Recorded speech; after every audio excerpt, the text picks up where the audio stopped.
let's take it one step back as well. So we screen for high-risk patients, send them to the dermatologist. But in actual fact, everyone should be screened at least once. Exactly. And then decide what the follow-up period should be like. Yes. Then you've had your contact. I've looked at every single inch of your skin. I've told you what is there, what is not there. Maybe there's one or two things I want to keep an eye on. Or actually, rarely I'll tell you there's actually nothing. Keep doing what you're doing, sun protect well, and this is how we plan ahead. Well, there's something to think about. Maybe, especially in that first contact when you see someone for the first time, not to say, okay, but you're fine because you're not a high-risk patient. Yeah. And actually say, well, still suggest you need that once-off visit with the dermatologist, and then you can stratify your risk afterwards. Absolutely. One of my very first melanoma patients in my practice was a 30-year-old woman. Clinically, if you looked at her, you would say, well, she's got good skin. She doesn't have a lot of moles. She doesn't clearly have any signs of skin photo damage. And she had an in situ melanoma on her calf. Luckily, she had noticed a new lesion. It was about 3 or 4 millimeters in size. And she came through and it was that typical nice and early diagnosis for her. But if you had risk stratified her, maybe, she would have fallen through the cracks. If we then move on and say then the person waited too long, prognosis-wise, the picture for skin cancers differ between the different strains of type of cancers. Yes.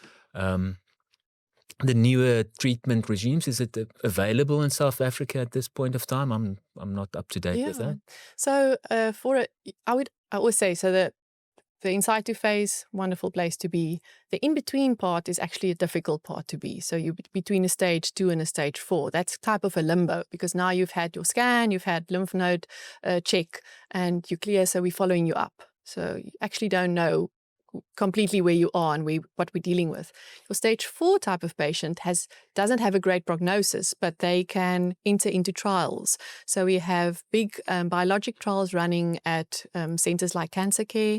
We do have a fair bit of access to those types of biologics, checkpoint inhibitors that are really promising. So they work on the T cells, and patients do well on it. But we are giving end-of-life care, and we're trying to prolong survival for maybe 5 or more years and that still is a big difference for a patient because that patient might get to see their child go to university or might get to see their grandchild being born. So, I think that makes a big difference for a patient. So I would say we have limited access still at this stage. These types of treatments are extremely expensive, but there are wonderful trials running. And if you channel your patient into the right center, they could have access if they qualify for it. Okay. Just for our listeners out there that might not be medically trained, just do all skin lesions travel via lymph? Or is it you're speaking 1, 2, 3, 4 stages? Yes. So is it mostly lymph that it's mostly lymph because you go and look at that sentinel, though that primary draining lymph node for melanoma. Yes, it can. Then from that lymph node, it will travel to other sites and through the blood, obviously. But yes, for melanoma, that's the primary one. If we're looking at non-melanoma, hardly ever for basal cell cancers, maybe less than 0.01% in the literature. And for squamous cell cancers, if they start invading, then they go via either blood or lymph. Okay.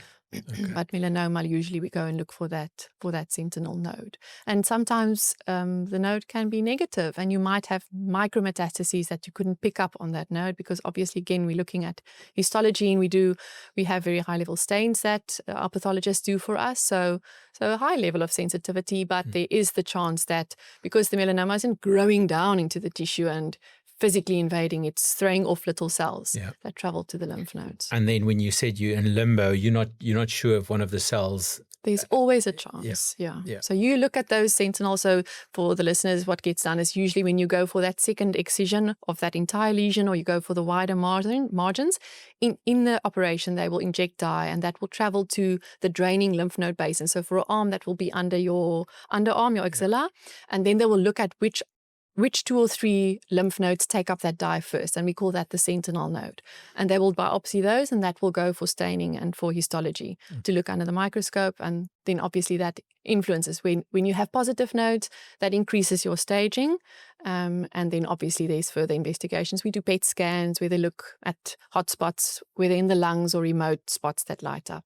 Yeah. Okay, right. Yeah. So just go for the screening. Avoid all those things. You if have you to, can. you have to screen. And I think that is the base of what our screening, the Innersight screening is.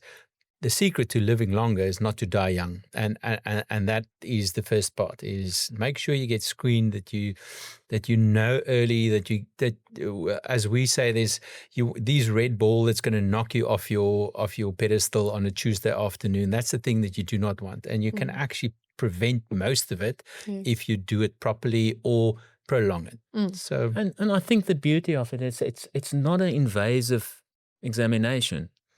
No. Someone is going to look at you, maybe take photos and pictures, and that's it. Yeah. There's no pain involved or anything like that. No. not for stage, not for the screening. For the screening. the screening. So we all should do that. And usually dermatologists are kind people. We make you comfortable, we give you a little blanket to cover you, chat with you, and whilst we're looking at lesions, we'll tell you everything we see. We're very fanatic and dorky about the skin, so we'll tell you which ones are benign. And I think it's very reassuring walking out of there and hearing that actually there's nothing now that we need to be worried about. Or if there's one thing, we're going to take care of it. We're going to do a small biopsy. Our biopsies are very tiny in size usually, and we guide you through every step of the way. And a good screen is also better for you, because the news is always a better news than waiting too long. Exactly.